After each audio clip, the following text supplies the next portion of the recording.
latar belakang sejarah Kesultanan Mataram, menggetarkan, mendebarkan, menggelorakan semangat, cinta, dan perjuangan umat manusia yang ingin menyibak misteri kehidupan ini. Cerita ini ditulis dan diolah oleh Bu Nergis Muriono, pengarah cerita dan naskah Agung Bahrodi, ilustrasi musik Haris Sabar, teknik dan montase Jenny Mumu, dengan sutradara Ferry Fadli. Kali ini mengetengahkan episode ke-17 dengan judul Istana Prayangan.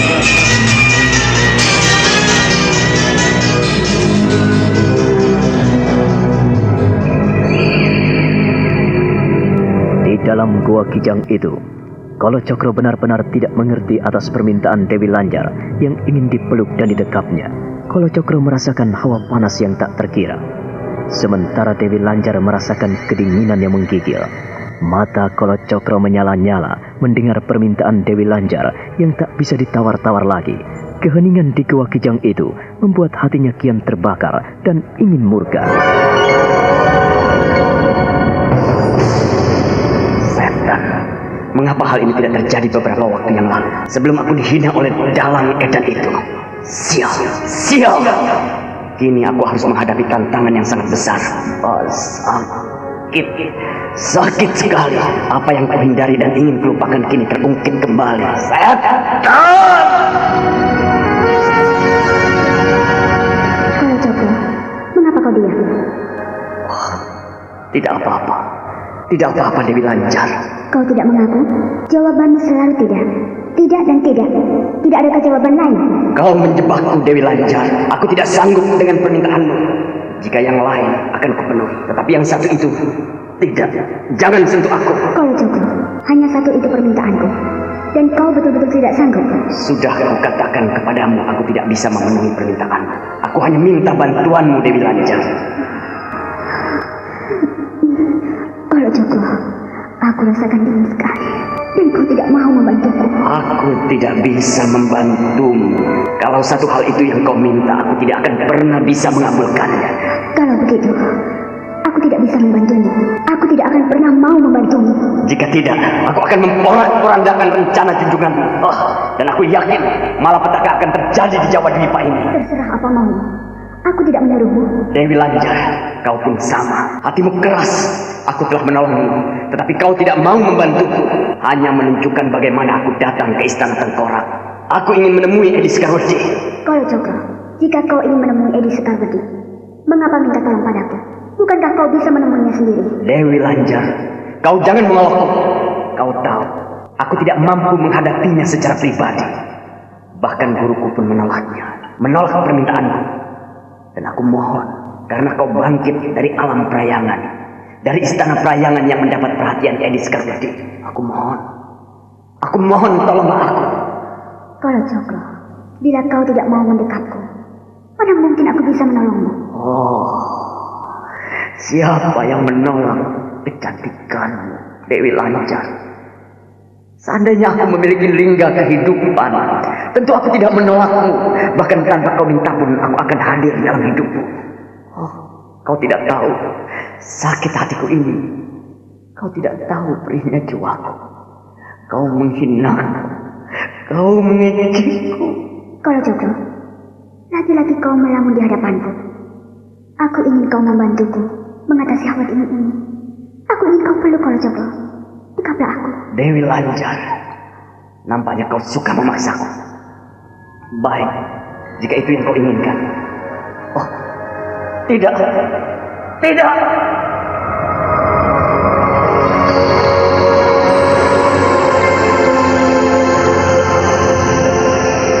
Kolo Cokro tidak jadi mendekap Dewi Lanjar. Ia undur beberapa tindak. Dewi Lanjar tetap tenang dan tersenyum. Ada sesuatu yang aneh mengalir dalam pijaran mata pria di hadapannya. Tiba-tiba Kolo Cokro menggigil. Bukan kedinginan, tetapi getaran sukma dan jiwanya yang menggelegak oleh pertarungan dua gejolak rasa memenuhi permintaan Dewi Lanjar atau sama sekali menolaknya. Tidak.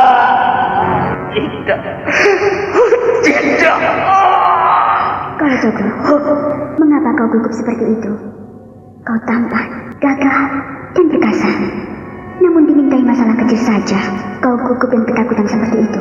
Kenapa? Mintalah yang lain. Mintalah yang lain. Dewi Lanjar, mintalah yang lain. Maka aku akan memberikanmu apa yang kau minta. Jangan paksa aku. Aku tidak pernah memaksamu. Kau cobai aku agar aku menderita. Aku tidak pernah mencobaimu. Aku tidak tahu jika kau menderita. Dewi Lanjar hanya tersenyum dan menggeleng-geleng lemah. Ia mendesah panjang, memperhatikan pijaran mata Kalacakra yang tidak mampu membalas tatapan matanya. Baik, kalau kau tidak mau membantuku, aku tidak bisa menolongmu. Lanjar, jangan begitu. Tolonglah aku. Maaf, aku memang tidak bisa membantumu. Kalau begitu, aku pun tidak bisa menolongmu. Kalau kau ingin bertemu dengan Edi Skarwadi, berjalanlah lurus ke depan dan izinkan aku kembali sowan pada junjunganku. Aku tidak akan membiarkan kau pergi, sebab aku tahu kau bisa mengajakku ke istana Edi Skarwadi. Kau tahu makna yang kau ucapkan? Istana Edi Skarwadi. Kau tidak mimpi. Aku tidak mimpi, dan aku belum tidur hingga aku pun tidak mengigau. Aku benar-benar ingin bertemu dengan Edi Skarwadi. Hanya dialah yang mampu membantuku. Itu pula yang menginginkanku mengajakmu. Tolonglah aku, Lanjar. Kau harus bersiap untuk mati, Kalacakra. Yang mulia Skarwadi, yang mulia junjungan kami, yang mulia Edi Skarwadi, yang mulia penghulu kegelapan, yang mulia penghulu istana maut. Ketika penghuni istana maut atau yang dikenal dengan istana tengkorak memuja sesembahannya, maka sekonyong-konyong muncullah sinar yang sangat menyilaukan. Istana tengkorak yang mula-mula hitam temaram dan merah tembaga bagaikan matahari senja yang tinggal merahnya saja, maka sekonyong-konyong berubah menjadi terang benderang. Muncullah seorang lelaki tampan. Tubuh lelaki itu putih bersih dan bersinar terang. Dari ujung kaki sampai ujung rambut berwarna putih gemilang. Semuanya berwarna putih bagaikan malaikat terang. Terima kasih. Terima kasih. Salam untuk kalian semua. Salam perjuangan. Salam perjuangan. Hidup yang mulia! Hidup yang mulia! Hidup yang mulia! Hidup yang mulia! Hanya kegelapan, kemuraman yang ada di sana. Tak ada yang lain. Kau menginginkan masalah dan hal-hal seperti itu? Aku ingin bertemu dengan junjungan istana maut itu. Aku ingin bertemu Raja Istana Tengkorak. Karena hanya Edi Skarwadi lah yang mampu menolongku. Lain tidak. Dan ku tahu kau bisa membawaku ke sana. Kalau itu yang kau inginkan, kau bisa ke sana sendiri, Kalacakra. Tapi lepaskan aku. Aku ingin menghadap bersamamu, Lanjar. Aku ingin kau temani dan jangan membantu. Jangan memicu permusuhan dengan junjunganku. Denganmu pasti tak ada perselisihan, Dewi Lanjar. Maka ayo, bangkit dan ikutlah aku. Kita harus menyusuri gua ini sampai benar-benar aku menemui Edi Skarwadi.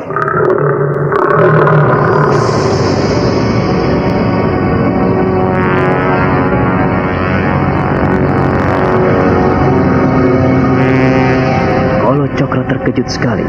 Ia terperangah, matanya terbelalak lebar saat melihat seekor singa mengaum dan matanya menyala memandangnya penuh kemarahan. Oh, ada singa lapar di sini. Lanjar, kau menjebakku ke dalam lorong singa ini. Kalacakra, aku sudah bilang kepadamu, aku bisa membantumu jikalau kau menolongku. Dan kau menolakku, artinya kau memaksakan kehendakmu kepadaku. Lanjar, Lanjar, ia akan menerkam kita. Ia akan membunuh kita. Dia akan mencabik-cabik kita, akan membunuh kita. Dia akan membunuhmu. Lanjar, kau, Lanjar.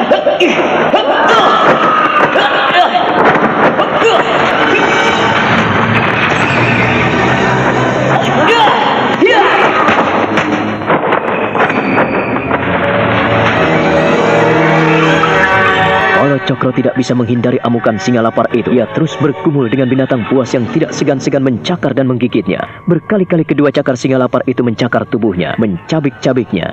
Ia berusaha mencekik dan memegang rahang singa itu. Singa lapar.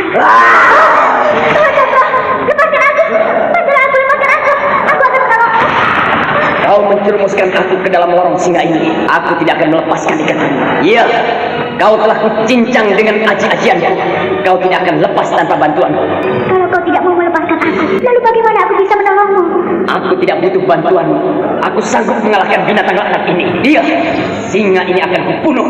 Niat ingsun matek aji cokro geni, rogo ingsun rogo geni, sukmo ingsun sukmo geni, jagat ingsun jagat geni, angkoso ingsun angkoso geni, aji cokro geni sampurno. Hiya!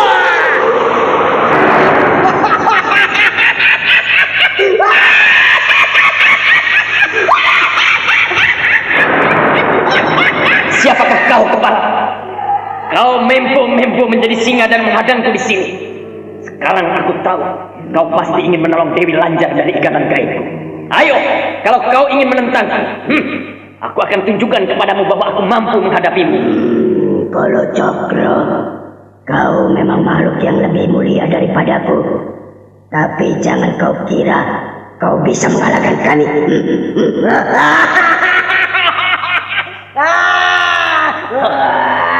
Kau menjadi makhluk jadi-jadian dan aku berhasil menghancurkan jadi-jadian. Sekarang tunjukkan sesumbarmu. Itu hanya permainan kecil, Kolo Cokro. Dan kau telah menggunakan simpanan ajianmu.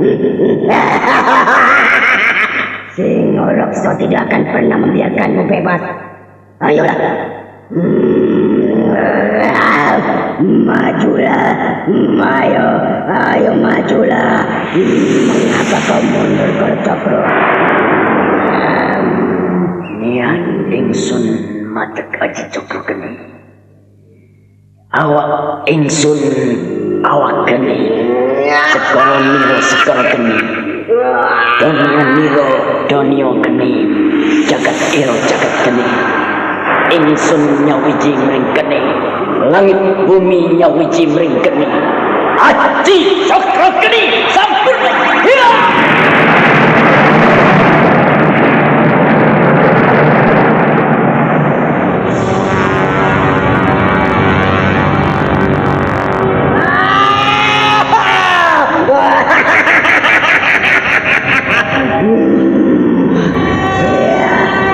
Akulah Singorekso, panglima utama dari Kawang Merapi.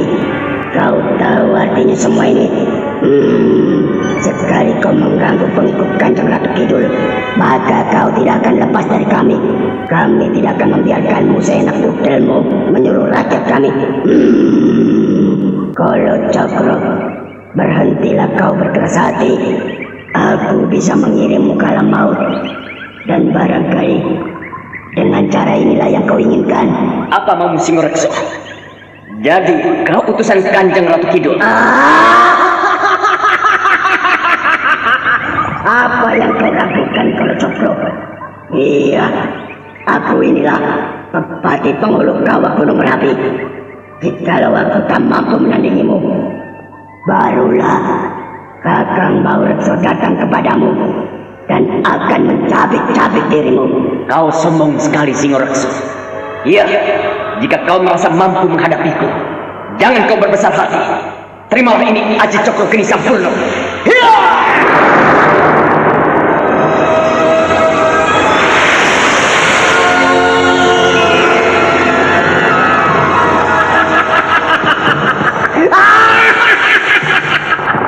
Ternyata tak apa-apa. Kau baru menunjukkan sulap padaku. Bagus. Kalau itu yang kau tunjukkan, sekarang aku akan menunjukkan kepadamu apa yang aku punya ini.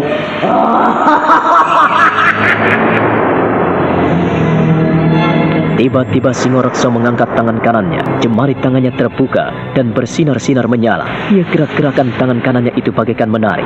Matanya mendelik, giginya meringis dan mengeluarkan taring mengerikan. Lihatlah kemari. Kau yang akan mengatasimu, Kolo Cokro. Lihatlah kemari. Lihatlah kemari. Matanya bersinar, dari jemarinya mengerikan sekali. Mengeluarkan kuku dan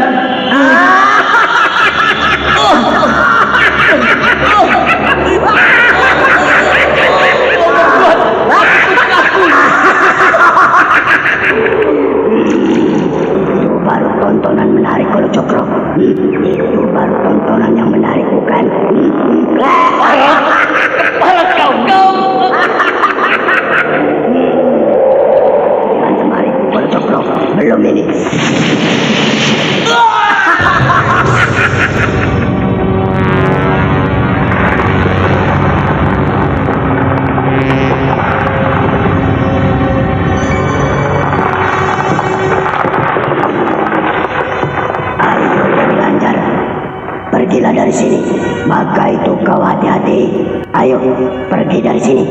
Ia sudah terkubur dalam reruntuhan batu goa ini. Ayo, lekaslah pergi dari sini sebelum Kanjeng Ratu Kidul marah kepadamu.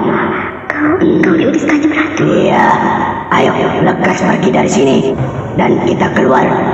Aku akan melepaskan ikatan kai bocah itu.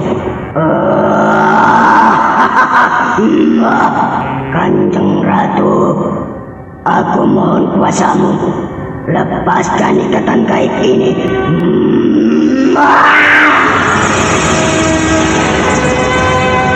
Dengan geraman-geraman maut dan panggilan kepada Nyai Roro Kidul, maka Dewi Lanjar tersadar, terlepas dari ikatan wadak manusia, ia kini kembali menjadi makhluk perayangan. Terima kasih Singareksa. Sudah, lanjutkan lagi tugasmu. Jangan sampai Kanjeng Ratu murka kepadamu. Kau harus kembali ke Pasuruan dan ke Surabaya. Peringatkan orang-orang agar tahu dan ingat pada Kanjeng Ratu.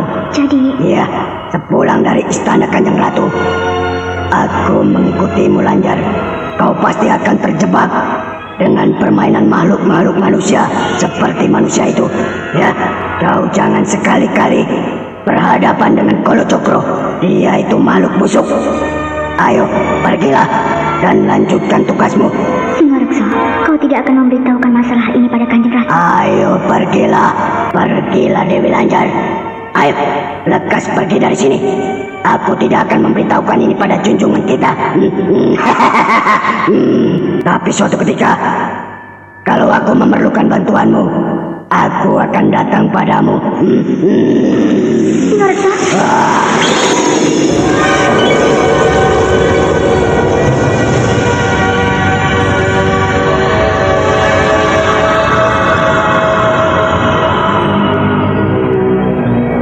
Sementara itu, Kolo Cokro yang tertinggal dan tertimbun reruntuhan batu di dalam Goa Kijang kini membuka matanya.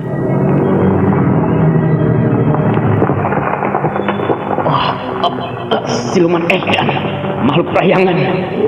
Aku benar-benar dibuat tidak berkutik. Ternyata apa yang kulakukan selama ini tidak ada apa-apanya di hadapan mereka.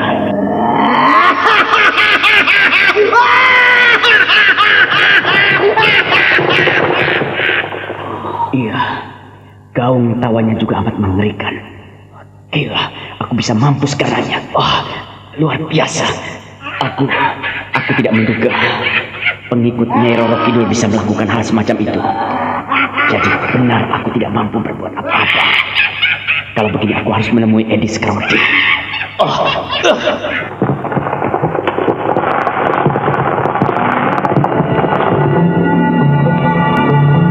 Seluruh tubuh Kolo Cokro tertimbun batu, hanya kepalanya yang masih kelihatan menonjol di antara tumpukan batu-batu yang runtuh dari dinding goa yang terkena sambaran ilmu Singoraksa.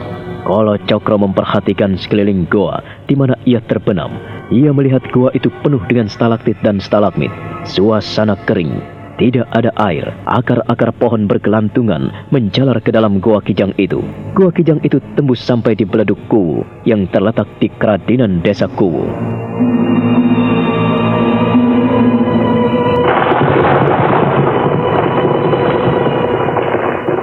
Aku harus membebaskan diriku dari timbunan batu-batu. Aku juga tidak ingin mampus di sini. Baiklah, aku ingin mengerahkan sisa-sisa kemampuanku. Niat ingsun madeg aji cokro geni sampurno. Rogo ingsun rogo geni. Jagat ingsun jagat geni. Langit ingsun langit geni. Sukmo ingsun sukmo geni. Cokro geni sampurno.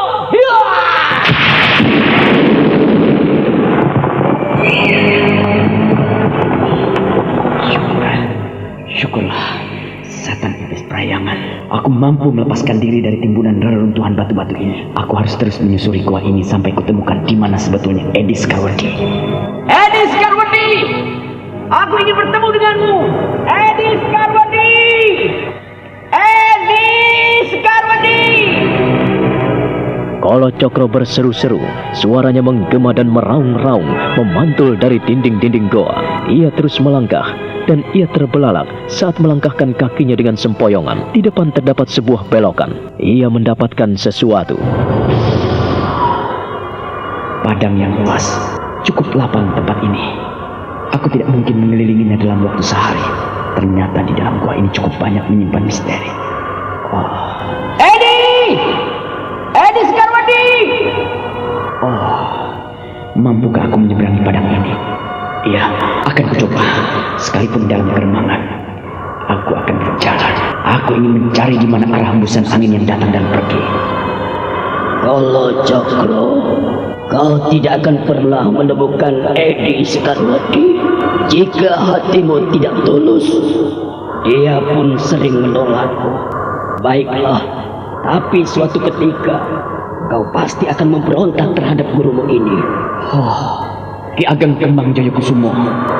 Ki Ageng Kemang Jayakusumo, mengapa kau mengutukku?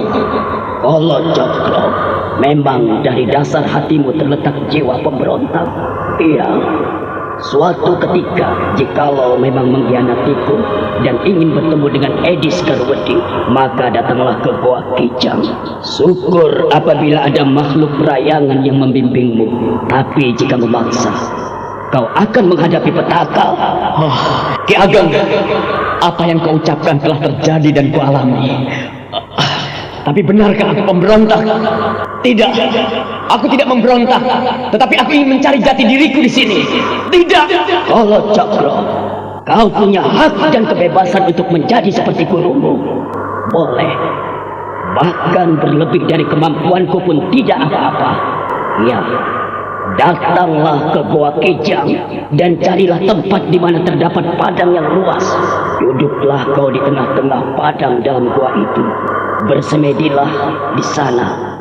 Mohon agar kau dipertemukan dengan Edi Sekarwadi seperti dulu engkau bertemu denganku. Seperti kau saat memanggil-manggil Raja Wali Api. Nah, lakukanlah jika saat pemberontakan tiba. Ki Ageng, apa yang kau ucapkan telah terjadi. Aku muridmu yang memberontak. Aku memberontak. Jikalau tiba saatnya engkau bertapa, maka kau akan menemukan sesuatu yang tidak kau duga. Duduklah dan bersemadilah. Perlahan-lahan Kolo Cokro melangkah tersaruk-saruk hingga akhirnya terjatuh tepat di tengah padang di dalam Goa Kijang itu. Dia memusatkan seluruh kemampuannya untuk duduk bersila, dan mulai saat itulah ia duduk bersila menjalankan laku tapa. Sementara itu, di istana Surabaya, Adipati Pekik kembali menghimpun orang-orangnya. Ia sangat murka dan nampak berapi-api saat menghadapi orang-orangnya yang datang dari segenap penjuru wewengkon Surabaya. Hadir di sana Adipati Ronggololono, Adipati Martonegoro, dan para sesepuh lainnya. Paman Ronggololono, semua wewenang sudah ada di tanganku. Hitam dan putihnya Surabaya ada padaku. Kalau saat ini kita tidak bisa membantu Paman Kapulungan, maka kita perlu menyusun strategi yang lain. Untuk itu, semua yang hadir di sini kumohon dengan sangat agar memperkuat perbentengan Surabaya. Jangan sampai ada yang terlena. Hamba Kanjeng Pangeran, hamba tidak akan mundur sedikit pun. Hamba akan memegang teguh janji prasetya hamba selaku prajurit. Tapi bagaimana dengan orang-orang Tuban, orang-orang Renong dan Lumajang yang lari ke bukit? Mereka nampaknya menemui Panembahan Kabiskuwo. Itulah yang aku rasakan, Paman. Aku memang tidak suka dengan kebijaksanaan Kanjeng Romo. Kanjeng Romo tidak ingin aku memimpin kaum ulama. Dia hanya inginkan agar aku memimpin orang-orang yang memikirkan masalah-masalah kekuasaan dan kedudukan Surabaya. Artinya, saat ini akan terjadi dua kutub yang berbeda tujuan. Jika begini, bisa menimbulkan perpecahan. Perpecahan yang mengakibatkan kelemahan. Ya, kalau Kanjeng Romo maunya begitu, apa boleh buat? Berita yang disampaikan oleh Tumenggung Martonegoro bagaikan halilintar yang menyambar kepala Adipati Pekik. Ia nampak murka dan menggeram.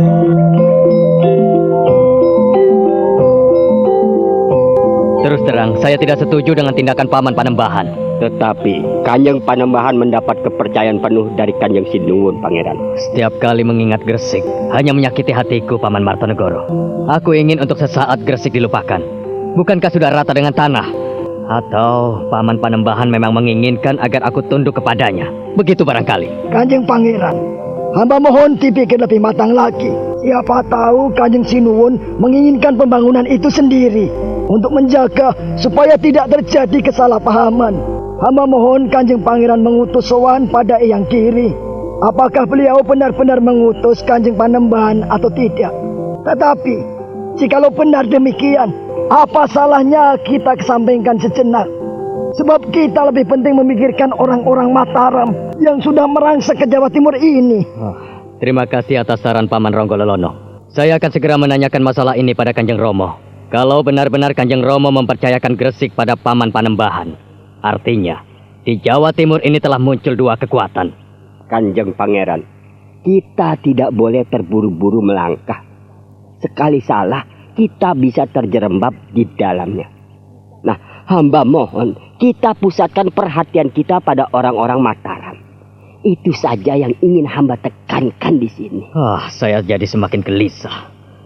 Masalah demi masalah muncul di depan kita. Sementara kita tidak bisa masuk Pasuruan. Dan aku percaya, Paman Kapulungan akan jatuh. Habis bagaimana Kanjeng Pangeran? Orang-orang hamba pun tercegal di jalan. Serombongan pasukan hamba terjerumus dalam songa-songa maut yang dipasang oleh orang-orang Mataram di Winongan. Semoga Paman Kapulungan bisa bertahan. Jikalau Dimas Kapulungan tidak bisa bertahan, kita berkorban, Kanjeng Pangeran. Berkorban? Benar. Benar, Kanjeng Pangeran. Kita berkorban. Artinya kita terpaksa. Sekali lagi, terpaksa merelakan Dimas Kapulungan jatuh ke tangan Mataram. Jadi Paman Martonegoro melihat Paman Kapulungan akan menerima kedaulatan Mataram. Begitu gampang. Jangan terburu menuduh, Kanjeng Pangeran. Tapi yang jelas, kalau Dimas Kapulungan ingin bertahan dan melindungi rakyatnya, tentu saja ia memilih tunduk.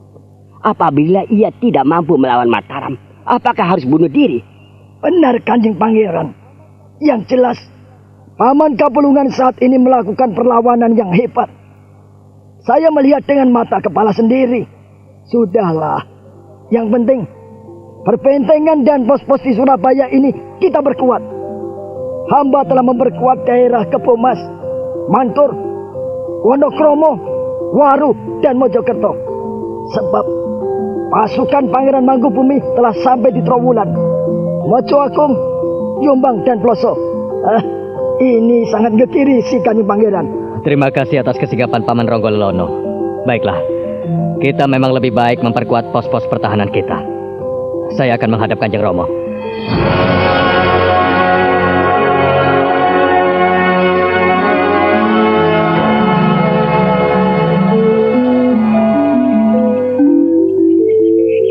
Kenapa hamba tidak diperkenankan sowan, Kanjeng Ibu? Anakku, Ramamu sedang sakit. Tapi jangan seperti ini caranya. Ramamu benar-benar sakit. Ia belum bisa diajak bicara. Biarkan ia istirahat. Kau tidak boleh memaksa. Hamba benar-benar ingin bertemu Kanjeng Romo. Hamba ingin menyampaikan sesuatu yang penting sekali. Sampaikanlah pada ibu. Pasti ibu sampaikan. Masalah ini sangat pribadi, Kanjeng Ibu. Hingga kami tak pantas turut mendengar. Kanjeng Ibu, masalahnya bukan begitu. Hamba sama sekali tidak bermaksud demikian. Hamba hanya ingin menyampaikan masalah penting. Biar Kanjeng Romo saja yang menilai. Kanjeng Romo lemah sekali. Jangan kau ganggu anakku. Kanjeng Ibu, jadi hamba benar-benar tidak diperkenankan lagi di sini. Anakku. Kalau memang hamba tidak diperkenankan di sini lagi, baiklah, hamba mohon pamit. Nak Mas Bekik, kau tidak boleh begitu. Pantas Paman Kawis Guwo bisa seenaknya bertindak. Bekik. Hamba sudah tidak diperlukan lagi, hingga Paman Panembahan yang ditunjuk Kanjeng Romo. Memang benar, Nger, bahwa pamanmu Panembahan mendapat kepercayaan dari Kanjeng Ramamu. Aku sendiri yang menyampaikan berita itu. Dan Mas Bekik, anak Mas tak perlu sakit hati. Masalahnya bukan sakit hati atau apa, Kanjeng Ibu. Tapi saya mohon kejelasan. Hamba ingin tahu sejauh mana yang dilakukan Paman Kawis Guwo. Kalau Paman Panembahan menjalankan rencananya sendiri, artinya menyalahi aturan di Surabaya. Dan hamba tidak setuju. Lain halnya apabila Kanjeng Romo sudah menyetujui hal ini. Hamba tidak ada persoalan lain. Kalau begitu, anak Mas tidak perlu bersedih. Dan pusatkan perhatian anak Mas pada pekerjaan anak Mas. GR, banyak sekali yang harus kau hadapi. Kau tak perlu memikirkan masalah pamanmu Panembahan. Dia tahu apa yang dilakukannya. Kau tahu anak Mas, orang-orang banyak yang lari dari gebrakan orang Mataram. Mereka meminta perlindungan pada ayahmu. Namun, Ramamu dalam keadaan payah seperti ini. Haruskah kita mengganggunya? Tidak, bukan? Nah, kita harus mengerti. Hamba mengerti, Kanjeng Ratu. Kanjeng Ibu. Baiklah, hamba mohon diri. Salam hormat dan pangabekti untuk Kanjeng Rama. Salam dan pengabektimu akan kami sampaikan.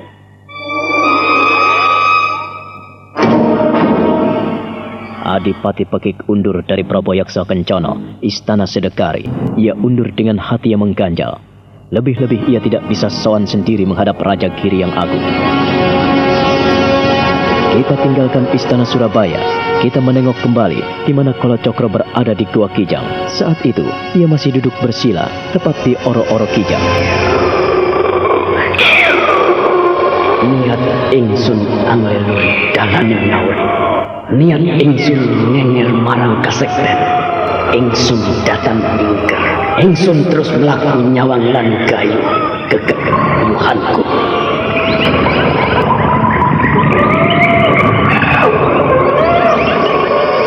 Lihatlah di hadapanmu Kalacakra. Lihatlah apa yang muncul di sana. Bukalah matamu. Itulah yang kukatakan kepadamu. Mengapa gua ini disebut Gua Kijang dan tempat kau duduk bersila ini disebut Oro-Oro Kijang. Lihatlah, buka perlahan-lahan matamu.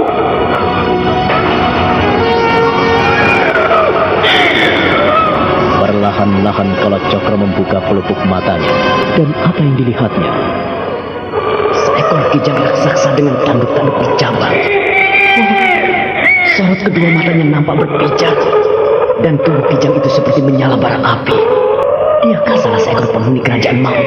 Salah seekor penghuni istana Tengkorak milik Edi Sekarwedi. Apabila kau mampu menandingi kijang raksasa di tengah oro-oro kijang dalam Gua Kijang itu, maka kau bisa menandingi kembang Joyokusumo. Kau bisa menandingi lawan-lawanmu. Di sanalah ukuran itu kau dapatkan Kalacakra.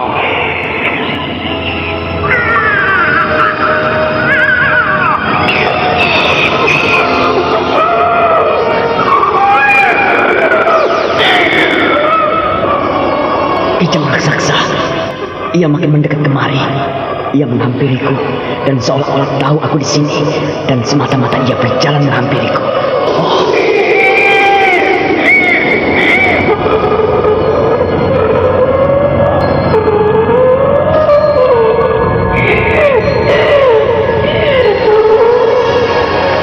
Kalacakra makin berkidik setelah kijang merah tembaga raksasa itu berjalan perlahan-lahan.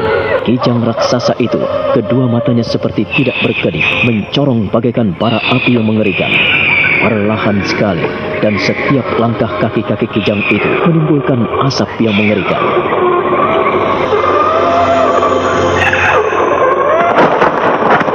Apabila kau mampu mengalahkannya, kau bisa menemui Edi Sekarwedi. Kau bisa mengalahkan aku dan kau bisa mengalahkan pendekar-pendekar tanduk.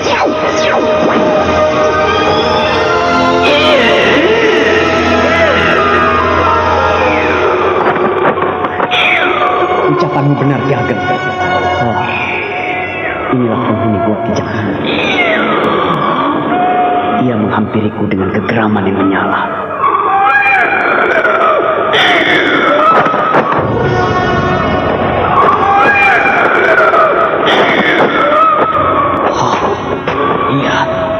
Ia mengangkat kedua kakinya, berjalan dengan kaki belakangnya dan mendongak-dongak geram.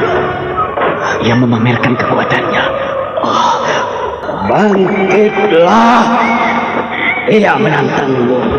Apakah kau tidak berani? Aku akan menontonmu dari kejauhan Kalacakra.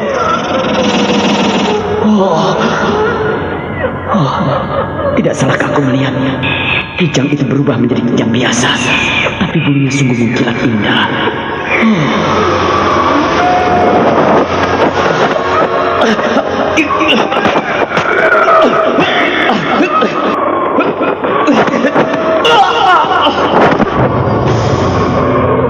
Kalacakra berusaha melawan kijang aneh itu. Kijang besar sebesar anak sapi itu ia tunggangi. Lalu ia memegang kedua tanduknya yang bercabang-cabang indah. Kijang itu meloncat-loncat, membawanya ke sana kemari, berputar-putar, melenting-lenting, menyepak ke sana kemari, sambil menjerit-jerit memperdengarkan suaranya yang aneh, parau dan mendebarkan. Kala Cokro pontang-panting berusaha bertahan di atas punggung Kijang itu.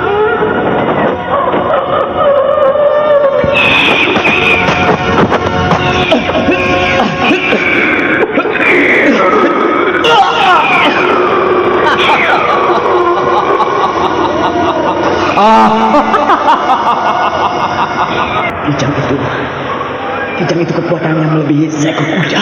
Luar biasa, sungguh luar biasa. Ia melompat-lompat dan menghempaskan aku. Kijang itu menghampiriku lagi. Oh, dia bukan Kijang wajar. Dia Kijang jadi-jadian.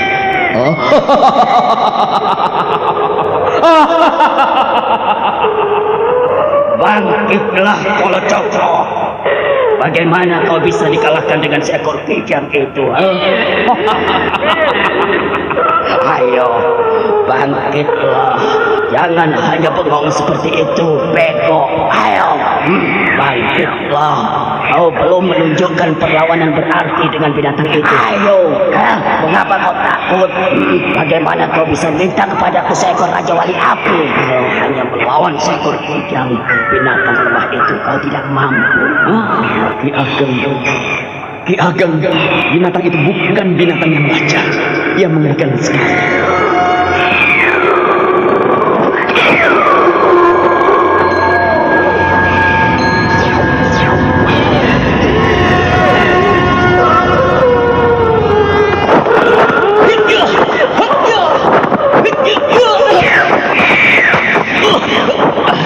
Mampuslah kau. Mampuslah kau.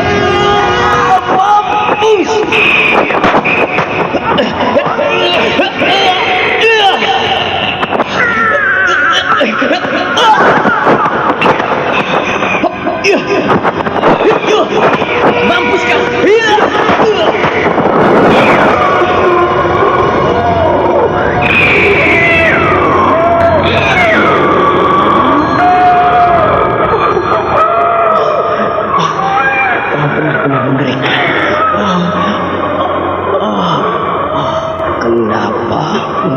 Kenapa kau ketakutan karena seekor kijang, Kolo Cokro?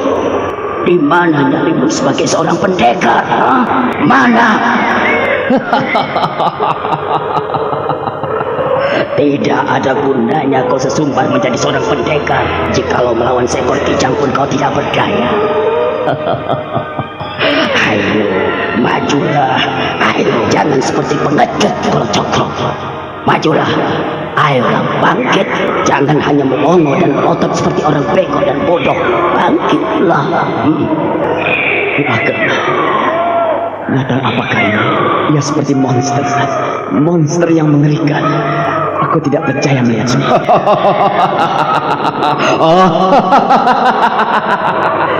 Bagaimana kau bisa memiliki Raja Wali Api? Apabila melihat seekor kijang macam begitu, kau sudah bingung.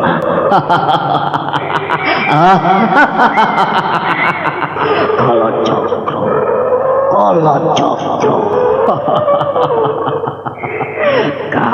Kau ini sungguh keterlaluan. Pengecut, kau pengecut. Ayo cepat, kerjakan.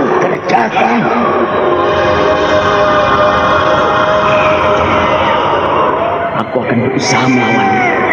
Aku akan berusaha untuk menjeratnya. Lihat ingsun mata paji cokro geni. Rogo ingsun rogo geni. Sukmo ingsun sukmo geni. Jagat ingsun jagat geni. Langit ingsun langit geni. Haji cokro geni sampurno.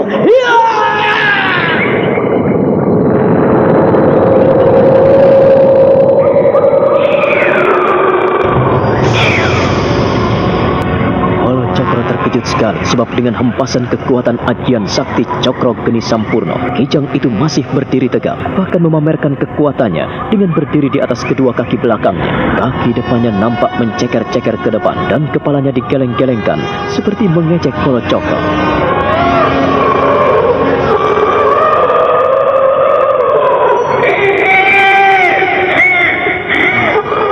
Binatang macam apakah kau?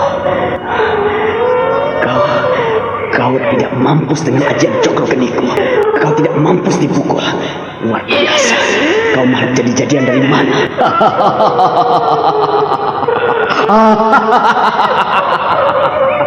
Kolocokro, jangan banyak bertanya. Ayo lakukanlah yang terbaik. Mengapa kau tidak mampu melawan binatang itu? Kolocokro, tontonanmu tidak menarik. Selamat berjuang, Kolocokro. Sembrani, ayo kita pergi. Ki Ageng, tunggu!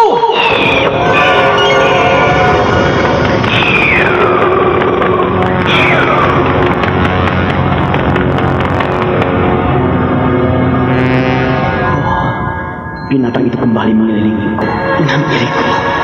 Aneh, haruskah aku mati di tanduk binatang itu? Ia menggeleng-gelengkan kepala dan mengejekku.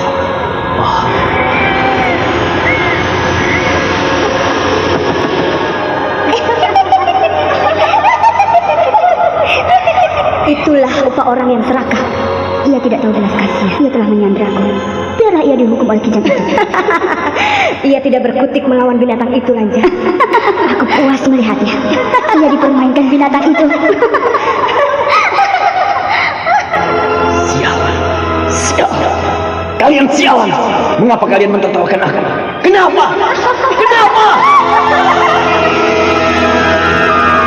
Dalam kegundahan, kegentaran, dan ketakutan menghadapi kijang aneh itu, Kolocokro ditertawakan ribuan peri perayangan dan demit serta makhluk-makhluk halus yang ada dalam goa kijang itu.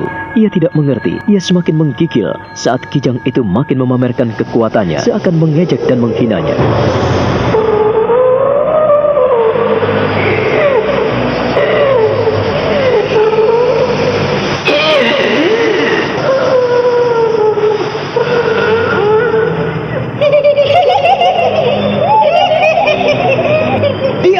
Kalian diam! Diam? Diam, Lanjar. Memalukan sekali, memalukan. Pengecut! Diam! Kalian diam semua. Akan kutunjukkan pada kalian. Aku akan membunuh kijang ini. Aji Cokro Geni. Hiya!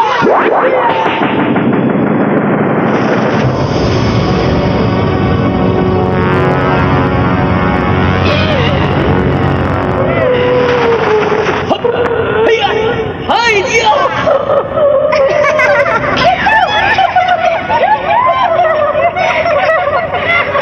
Pantas tak sanggup menolongku. Hanya bisa omong besar. Diam! Kijang Jahanam, aku akan membunuhmu.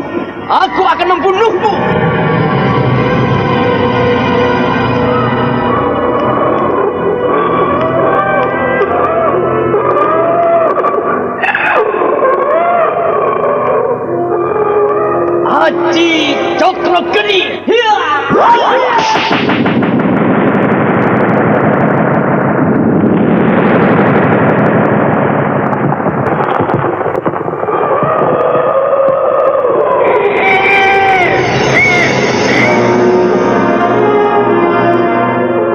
Gila, kau tidak mempan dengan ajian Cokro Geniku.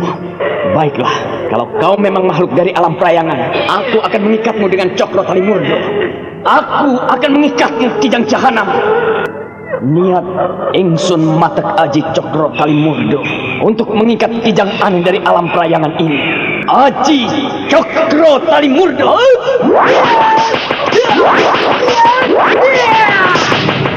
Aji Cokro Geni Sampurno. Sungguh aneh, kijang itu mampu mematahkan kekuatan Aji Cokro Tali Murdo. Dan sebaliknya, kijang itu makin geram. Ia meloncat dan melenting tinggi sekali sampai ke langit-langit goa, lalu menghunjam dan menerkam Kolocokro.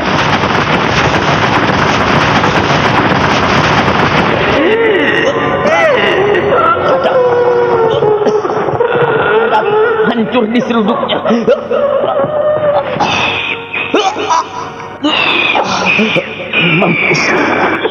Mampuslah aku.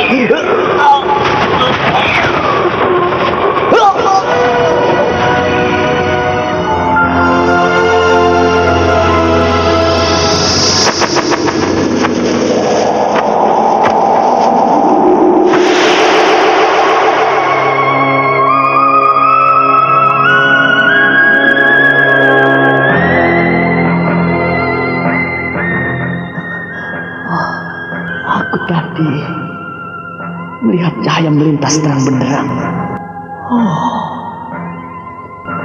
Tubuhku telah hancur berantakan. Dadaku remuk. Tanduk-tanduk kijang itu menghancurkan tubuhku. Aku bebas ruang dan waktu. Aku bisa menembus dinding goa. Aku seperti pernah melihat suasana yang seperti ini. Iya, aku pernah melihat alam ini, alam yang remang-remang.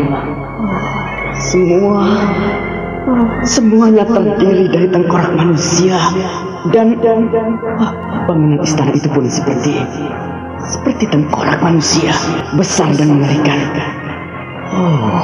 Warnanya semua warna-warna bara api, mengerikan sekali. Dari pintu gerbang, lantai, bangunan-bangunan, semuanya dari tengkorak dan merah membara.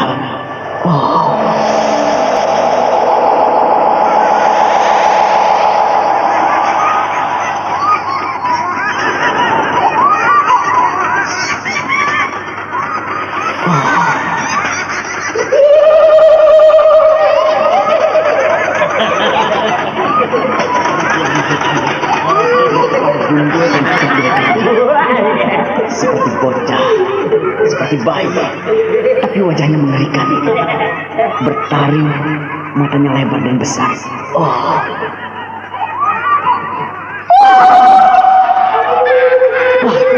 Jerangkung. Bagaimana yang bisa berjalan seperti itu? Kijang. Ular api. Apa ini? Semua berhenti di orok-orok istana ini.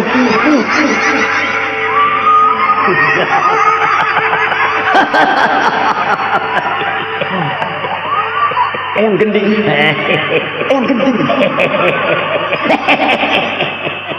Kenapa kau ada di sini, Eyang Gending? Kenapa?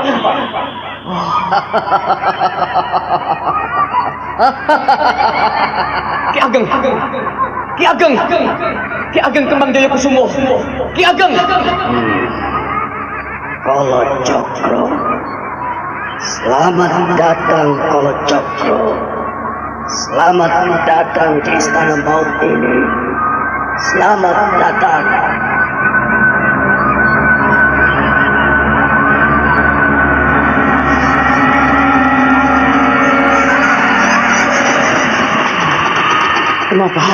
Kenapa kalian menyambut kehadiranku di sini?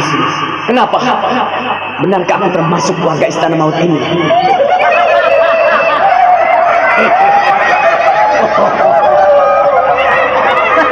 Jawablah! Jawab! Kenapa kalian hanya tertawa dan mengejekku? Jawablah!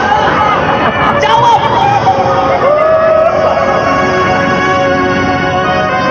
Kolocokro terkejut sekali ketika ia melihat Raja Wali Api yang diinginkannya nampak berputar-putar di angkasa raya lalu perlahan mendekat, dan terus terbang merendah mengelilingi di angkasa istana maut di mana saat itu ia sedang turun. Serentak makhluk-makhluk perayangan itu pun menyambut kehadiran Raja Wali Api dengan mengangkat kedua tangan mereka dan menyuarakan suara-suara yang aneh dan sangat asing di telinga Kolocokro.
penghuni-penghuni yang aneh. Mereka pun menyambut kedatangan Raja Wali Api ini. Dan Raja Wali itu hinggap di puncak istana tengkorak. Mengerikan. Istana menjadi merah membara. Mengerikan sekali. Suasana dalam istana tengkorak nampak remang-remang bagaikan bumi di ujung senja yang bermandikan cahaya matahari. Begitu merah tembaga. Merah membara. Yang ada hanyalah warna merah tembaga. Merah bara dan merah hitam. Suasana remang dan menyeramkan itu membuat bulu kuduku berdiri. Tidak ada seorang pun yang keluar dari istana tengkorak. Suasana menjadi lengang, sunyi, hening dan mencekam. Langit pun hitam, merah tembaga. Keadaan suram.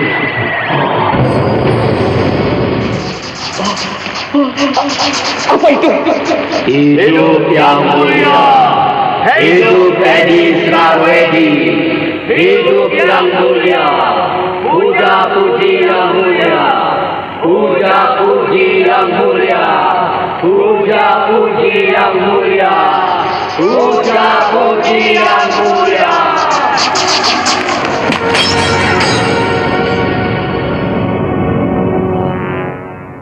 Dia lenyap. Hanya merah bara yang bicara. Itulah istana tengkorak, di mana Edi Skarwedi bersemayam. Aku akan datang. Aku akan memasuki istana itu. Iya, aku akan masuk ke dalam istana itu.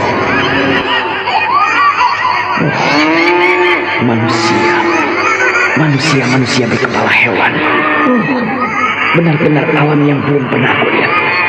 Ada manusia berkepala hewan. Oh, jagat Dewa Batara. Inikah kekuasaan iblis yang mampu merubah segalanya? Baru kau ketahui ada alam seperti ini. Mereka masuk ke dalam istana.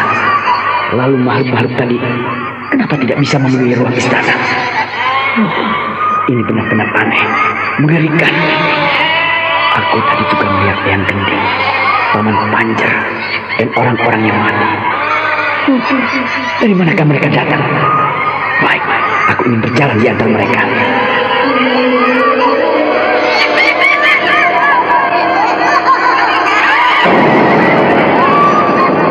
Kolo Cokro berjalan. Ia merasa kakinya tidak menginjak tanah. Ia dengan leluasa berjalan di antara makhluk-makhluk aneh, makhluk-makhluk perayangan yang belum pernah dilihatnya dengan wadaknya. Ia mengikuti rombongan yang berduyun-duyun memasuki mulut tengkorak. Sembah yang mulia, hormat kami yang mulia, dimuliakanlah engkau, wahai sang raja. Puja puji syukur yang mulia, dipermalukanlah engkau di antara kami. Terpujilah engkau,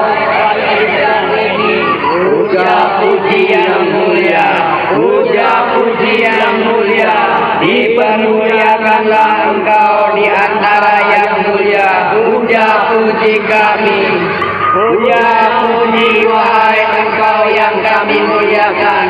Sembah puji wahai engkau yang kami tinggikan. Sembah puji wahai engkau yang kami puja dan kami sembah.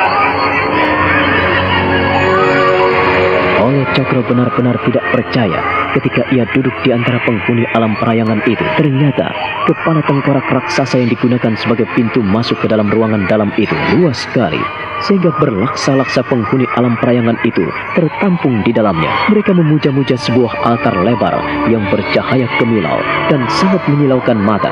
Semua penghuni alam perayangan itu bersembah sujud.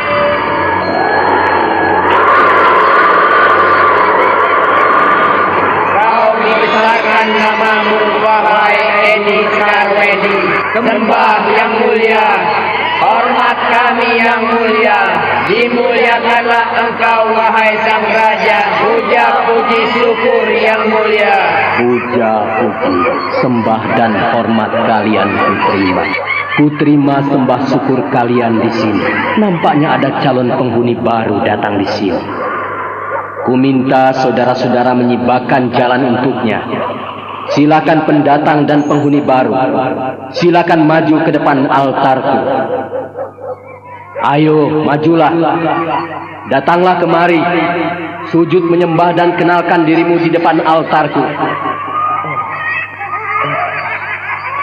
Apakah kau memanggil aku, wahai cahaya gemilang? Cahaya gemilang. Cahaya gemilang. Indah sekali sebutan yang kau berikan kepadaku. Iya, kaulah yang kumaksudkan. Datanglah ke sini dan tunduk sujud menyembah di altarku. Kolo Cokro tidak tahu jikalau ia yang diinginkan untuk maju ke altar. Semua penghuni alam perayangan itu bersujud, menghunjam ke tanah, dan tersibaklah jalan menghampar di depannya. Ia ragu-ragu dan tidak tahu apa yang harus dilakukannya.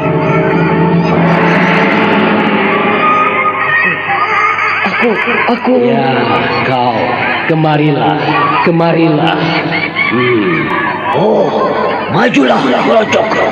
Haturkan sembah. Majulah pemberontak. Ratakan tubuhmu dengan tanah. Sujudlah menyembah. Hormatilah junjungan kita. Sembahlah yang dipermuliakan. Pemberontak. Ayolah kemari. Tunduk, sujud, dan menyembahlah.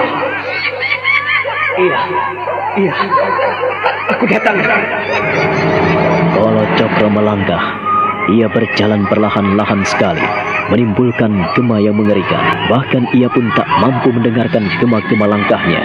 Dan ketika ia sampai di depan altar, ia tiba-tiba terjatuh, tunduk, menyembah, hingga kepalanya menghunjam di tanah.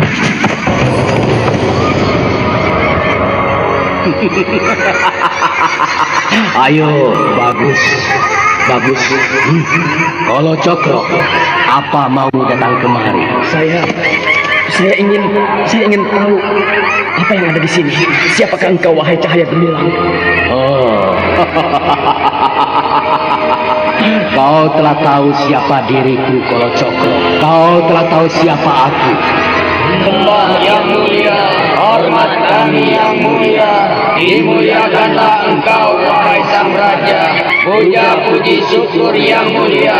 Dipermuliakanlah engkau di antara kami. Terpujilah engkau, wahai Edi Skarwedi. Puja puji yang mulia, wahai engkau yang kami sembah. Jadi kaulah yang memiliki semuanya, yang memiliki segala-galanya.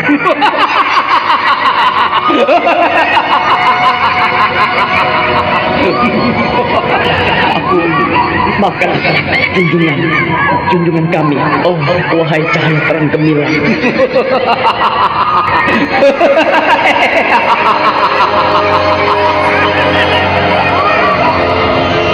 Kolo Cokro tak mampu berbuat apa-apa selain tunduk sujud, menyembah di lantai yang merah tembaga bagaikan bara. Dan Edi Skarwedi yang ada di tahta hanya tertawa panjang melihat kelakuan Kolo Cokro yang amat jenaka di pandangan matanya.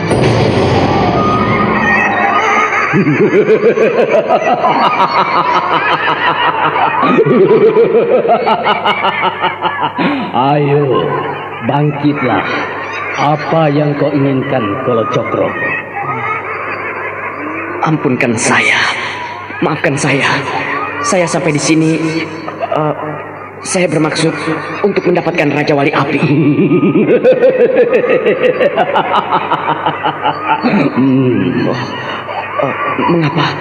Mengapa kau mentertawakan aku? Mengapa?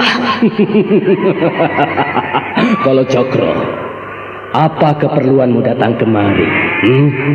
Kau berkali-kali kutanya, tapi tidak pernah menjawab dengan benar. Apa maumu, Kolo Cokro? Kanjeng. Panggillah aku Edi saja. Bukankah kita telah bersahabat? Panggillah namaku Edi Skarwedi dan jangan sebut nama lain. Tapi kau junjungan seluruh pini sepuh di Jawa Dwipa ini, bahwa semua guruku menyembah kepadamu. Bagaimana aku hanya memanggil namamu? Justru karena aku menghargai para gurumu dan murid-muridku, maka aku lebih suka dipanggil namaku.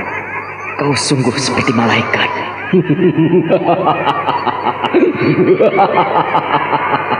Edi Sekarwedi, aku selalu dihina, dicemooh dan dicela. Dapatkah kau menolong aku? Dicemooh dan dicela? Iya. Siapa yang mengejek dan mencelamu? Kalau Cokro, apakah merugikanmu atau justru karena kelatahanmu? Edi Sekarwedi, siapa di dunia ini yang tidak terhina apabila diejek dan diolok? Aku tidak suka dengan ejekan dan olokan, dan siapapun tidak suka dengan cercaan. Semua pasti ingin dihargai, demikian pula dengan aku.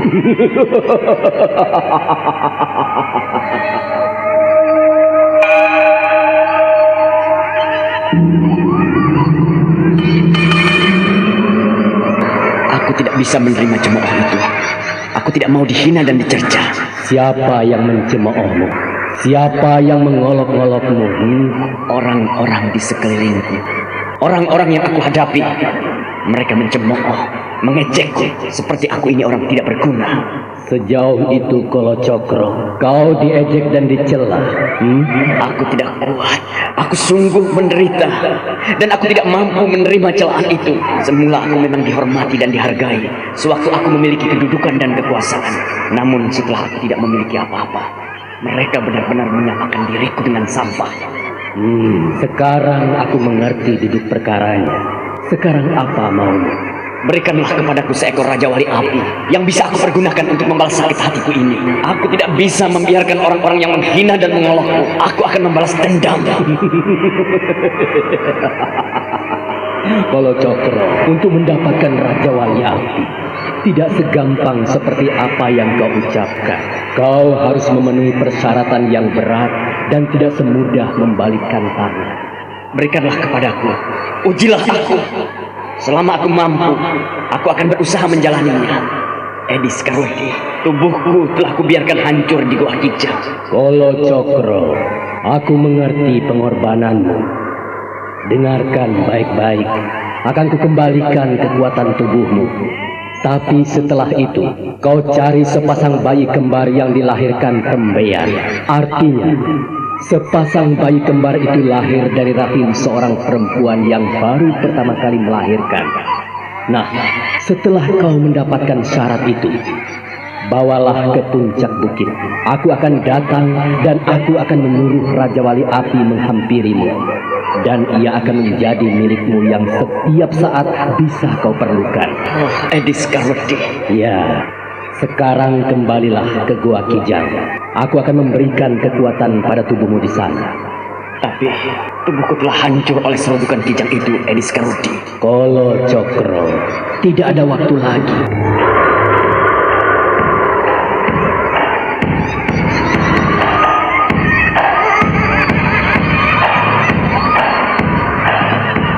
Puji yang mulia, puji syukur yang mulia, puji yang mulia, puji syukur yang mulia, puji yang mulia, puji syukur yang mulia.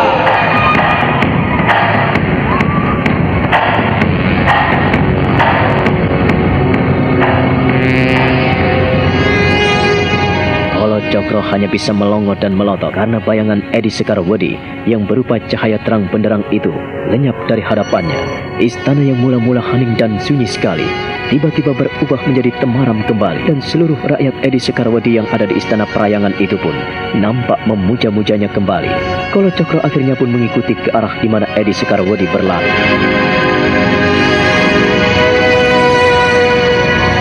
Kini kita menuju ke Gua Kijang. Di sana, di oro-oro Gua Kijang itu, hanya keheningan yang nampak. Tubuh Kolo Cokro yang tercabik-cabik di Gua Kijang nampak terberai. Darahnya telah menghitam dan kering. Tubuhku telah rusak dan hancur. Darah mengering dan menggumpal. Tubuhku terpucur, terberai, tidak berdaya bagai sampah. Seonggok daging yang tidak berguna lagi. Tubuh Kolo Cokro yang tercabik-cabik di oro-oro Gua Kijang tiba-tiba diliputi asap. Asap itu nampak merayap hingga membuat keanehan yang luar biasa. Tubuh Kolo Cokro lalu bergerak-gerak, berdenyut-denyut. Darahnya seperti air mendidih, urat-uratnya kembali menyatu. Perlahan otot-ototnya menyatu, pelupuk matanya terbuka, bola matanya nampak merah menyala. Tubuh Kalacakra bergetaran bagaikan orang tersengat. Tangan, kaki, dan seluruh badan tubuhnya mendapat kekuatan hingga akhirnya ia bangkit. Bangkit untuk menjalankan amanat Edi Sekarwadi.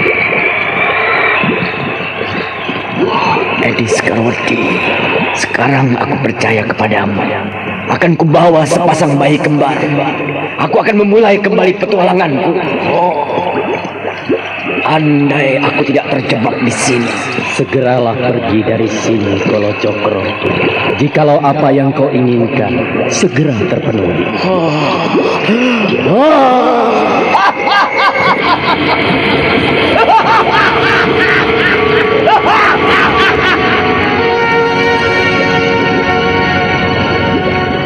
Kalacakra tiba-tiba melompat.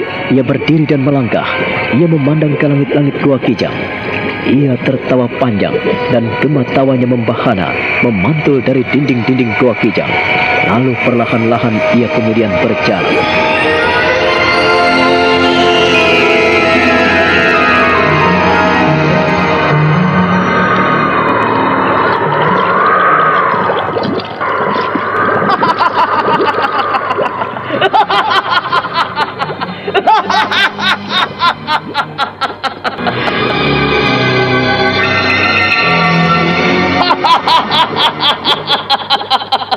Akan kutunjukkan, akulah yang perkasa di antara yang perkasa. Akan kuakhiri semuanya ini.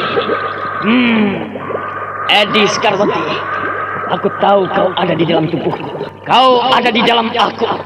Dan kekuatanmu berdiam di dalam diriku. Aku akan berjalan untuk mendapatkan sepasang bayi kembar. Berjalanlah pemberontak, jangan latah. Tundukkan musuh-musuhmu dan ajaklah sujud di istanaku di altarku, di bawah telapak kaki.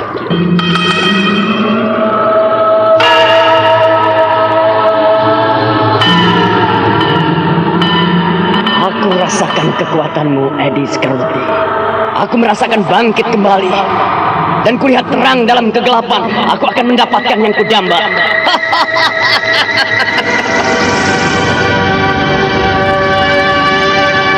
Kalacakra berjalan menyusuri relung liku Gua Kijang. Jalannya sekarang tidak menoleh ke kanan ataupun ke kiri lagi, karena ia telah mendapat kekuatan dari Edi Sekarwadi, sang penghulu iblis di Jawa Dwipa. Kalacakra terus berjalan cepat bagaikan angin. Setiap langkahnya menimbulkan desiran-desiran aneh dan gaib.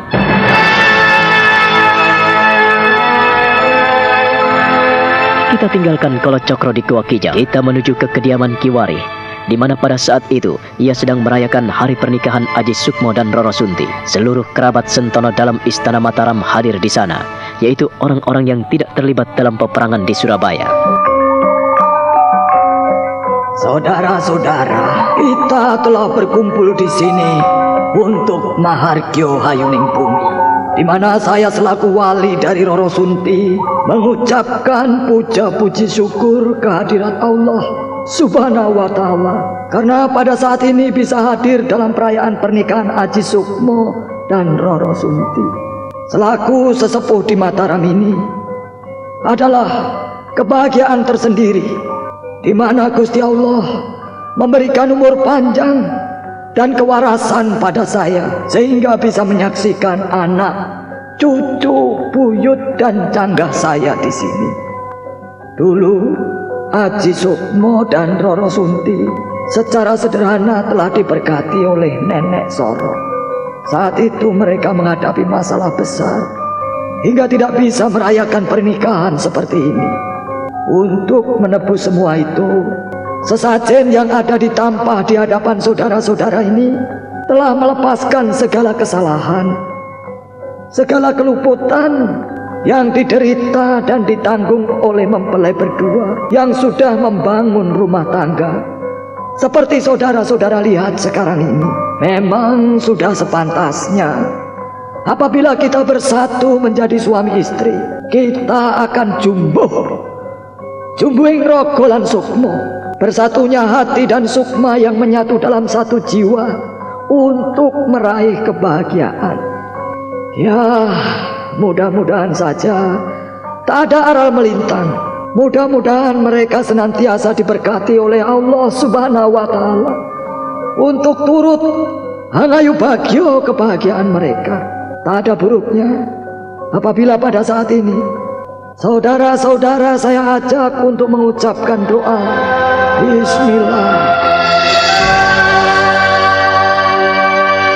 Maka demikianlah Aji Sukmo dan Roro Sunti merayakan pernikahan. Mereka diberkati oleh Eyang Mondoroko dan para sepuh Mataram lainnya. Semua yang hadir begitu haru saat mereka dahar kembur, saling menyuapi makanan ke mulut pasangan. Sukmo dan Roro Sunti saling berpandangan dan mereka meneteskan air mata kebahagiaan. Saudara-saudara bisa memberikan selamat pada Aji Sukmo dan Roro Sunti. Selain itu, di sini anak Mas Aji Sukmo ingin menyampaikan sesuatu pada saudara-saudara. Mari, silakan cucuku Aji Sukmo. Terima kasih, Eyang. Ayo, silakan. Bicaralah. Assalamualaikum warahmatullahi wabarakatuh. Waalaikumsalam warahmatullahi wabarakatuh. Saudara-saudara yang saya hormati, yang telah sudi rawuh dan menghadiri dalam hajatan kecil yang kami selenggarakan di sini. Pertama-tama, memang acara ini khusus untuk kami berdua. Istri saya tercinta, Roro Sunti, yang telah menjadi pendamping saya dan telah dikaruniai seorang anak yang bernama Cokanulo. Yang kedua, yang ingin saya sampaikan adalah rasa syukur kehadirat Tuhan, di mana kami juga merayakan atas kehadiran adik saya dan ibu saya di Mataram ini. Dan mulai sekarang, kami bersama-sama di Mataram, ayah dan ibu. Prihatin adik saya telah kembali di Mataram ini untuk bersatu dengan keluarga. Syukur, alhamdulillah. Kalau begitu toh. Dulu memang ibu pernah ada di sini, tetapi beliau untuk sementara waktu tinggal di Karanganyar untuk membesarkan adik saya Prihatin. Dan sekarang, karena telah ada waktu yang sangat baik, maka pada hari ini juga mereka memutuskan untuk tinggal bersama-sama kembali di Mataram. Aduh, bagaimana ini? Mengapa kau bilang begitu, Sukmo?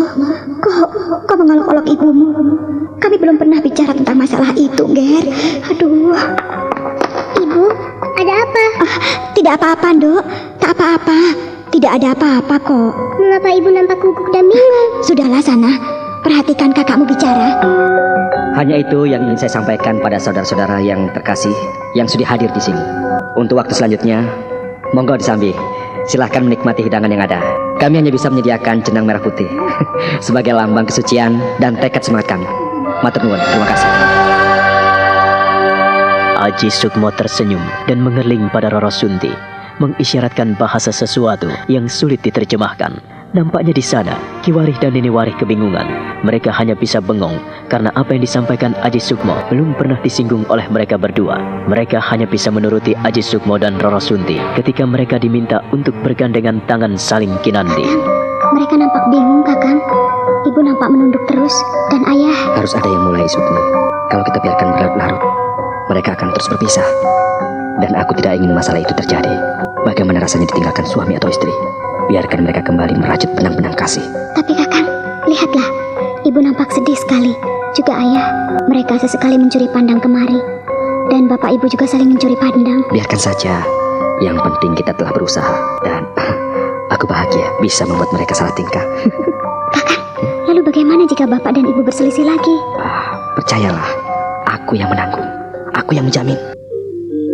Sukmo, mengapa bisa kau lakukan ini? Aku sulit menerimanya, Ger. Ayah, apakah ayah masih tertutup untuk ibu? Tidak kan?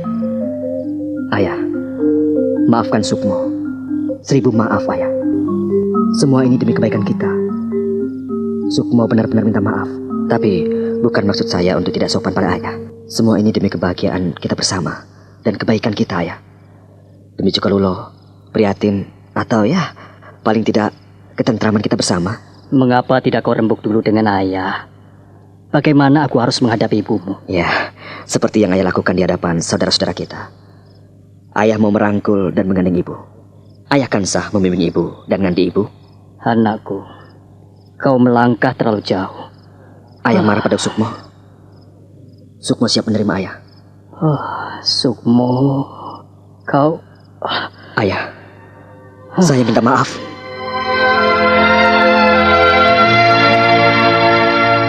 Aji Sukmo menunduk, lalu ia sujud di kaki ayahnya. Ki Warih terharu, ia memegangi bahu anaknya dan Sukmo diminta bangkit.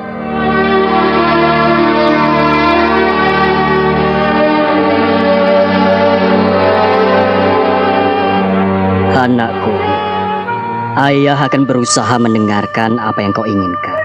Ayah tidak marah. Hanya saja kalau kau ingin melakukan sesuatu, berembuklah dahulu. Jangan ngelangkahi, Ger. Ayah, kalau ayah tidak memahami dan mengerti adatmu sejak kecil, lalu apa yang harus saya lakukan? Kau memang suka melangkah dulu sebelum bilang pada ayahmu. Untung yang kau lakukan selalu baik. Kalau yang kau lakukan itu berakibat buruk, maafkan Sukmo, Ayah. Terima kasih, Ayah. Namun, ada yang ingin kau katakan, Sukmo? Katakanlah. Jika memang Ayah tidak marah, tolong, Sukmo mohon. Apalagi anakku? Ayah, maafkan saya apabila ini sangat lancang. Katakanlah. Sekali lagi, ayah tidak marah padamu. Ayah, berikanlah sesuatu pada ibu. Sebagai tanda, ayah tidak marah pada Sukmo. Apa yang harus kuberikan kepadamu? Apa yang bisa kuberikan pada ibumu? Kau seperti tidak mengenal ayahmu. Justru karena Sukmo mengenal ayah, maka Sukmo minta bukti bahwa ayah mau menerima ibu.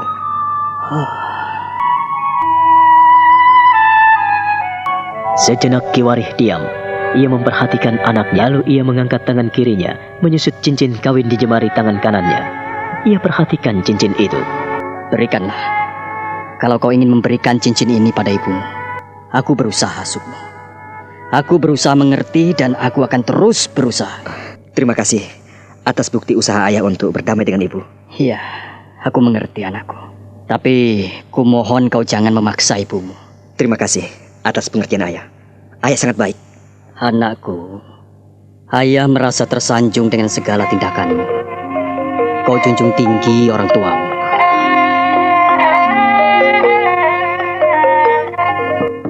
Ibu? Ibu? Ibu? Ibu? Kakang, sejak pagi ibu belum keluar dari kamar. Jadi? Iya, ibu mengurung diri di kamar. Ia tidak mau keluar. Waktu ku ketuk tadi pagi pun ibu tidak mau menjawab. Ibu marah? Iya, ibu marah pada kita gara-gara kau mengumumkan ia kembali ke Mataram ini. Ibu? Ibu? Bu? Tolong bukakan pintu, Bu. Ini Sukmo dan Roro Sunti, Bu.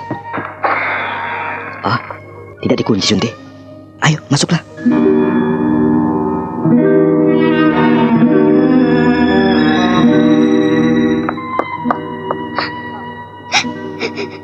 Ibu?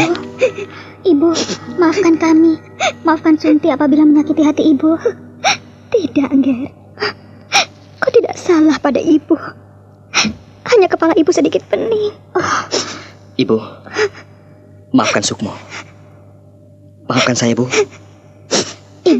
Ibu sakit? Biar ku ambilkan obat. Ku ambilkan jamu ya, Bu ya. Terima kasih, Nduk. Terima kasih.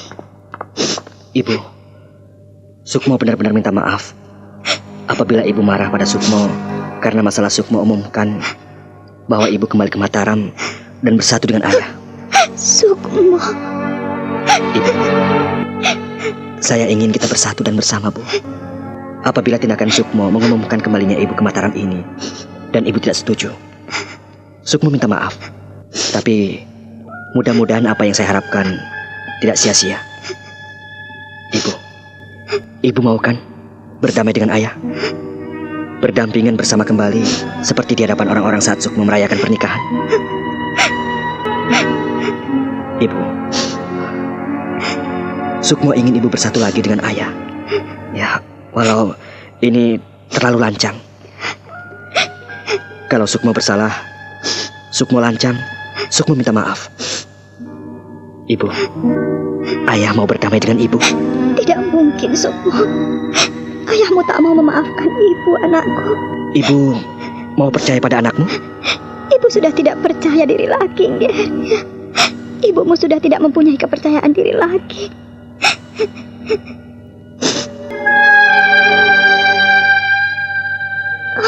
Anakku, ibu malu sekali. Tapi ibu mau percaya pada Sukmo? Tidak, ibu tidak bisa mempercayaimu. Sudah 2 kali kau menjebak ibumu. Ibu, Sukmo tidak menjebak ibu. Sungguh, demi Tuhan. Dan Sukmo berjanji ingin menyatukan ayah dan ibu. Dan Sukmo janji ayah mau menerima ibu kembali. Bahkan saat ini sekalipun, kalau ibu mau, ibu bisa tinggal di wisma ayah dan hidup bersama-sama sebagai suami istri sebagaimana layaknya. Ibu tak mau. Ibu, saya membawa bukti kalau ayah mau memaafkan ibu, mau menerima ibu kembali dan hidup bersama-sama di Mataram ini, di bawah satu atap. Ibu percaya pada Sukmo? Sukmo punya bukti, Bu. Ini, Bu. Ini. Lihatlah. Apa ini? Nini Warih terkejut sekali saat Aji Sukmo mengeluarkan sebuah cincin emas. Cincin itu ia berikan pada ibunya saat ia menarik tangan ibunya. Lalu Aji Sukmo menyisipkan cincin itu di jari ibunya.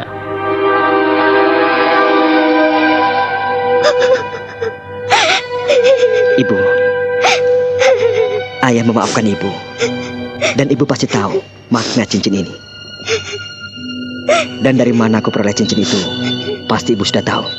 Dari ayah. Kau tidak mencurinya, Ger? Aduh ibu, sejak kecil ibu selalu menuduhku mencuri saat kakek Wulung memberikan medali Kanjeng Prabu. Ibu juga menuduh Sukmo mencuri. Dan Sukmo bisa membuktikan Sukmo tidak pernah mencuri. Tidak akan pernah. Ibu, cincin ini diberikan ayah padaku sebagai bukti ayah masih mencintai ibu. Ayah menyayangi ibu. Dan ayah menerima kehadiran ibu. Dan sekarang, apakah ibu mau menerimanya? Mau atau tidak? Ya, itu terserah. Tapi yang Sukmo harapkan, ibu sudi menerima tawaran ayah yang baik ini. Ibu, Sukmo ingin bukti kalau ibu mau menerima ajakan ayah. Perlahan-lahan Nini Warih meloloskan cincin yang ia kenakan selama ini. Cincin kawin saat ia menikah dengan Ki Warih saat itu. Ia tidak mampu berkata-kata. Dia diam. Sukmo tersenyum dengan hati yang gembira.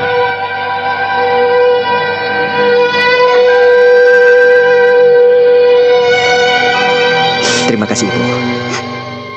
Saya akan menyerahkan cincin dari ibu kepada ayah. Karena ayah dan ibu mau saling menukarkan cincin. Dan Sukmo mohon, nanti malam ibu jangan pergi kemana-mana. Nini Warih menghambur dan memeluk anaknya. Ia tidak mampu berkata-kata. Ia semakin terisak pilu. Hatinya benar-benar bagaikan tertusuk oleh kebajikan putranya yang ternyata sangat memperhatikannya. Dibelainya rambut dan pundak putranya dengan sejuta kasih sayang. Air mata makin membanjiri pipinya.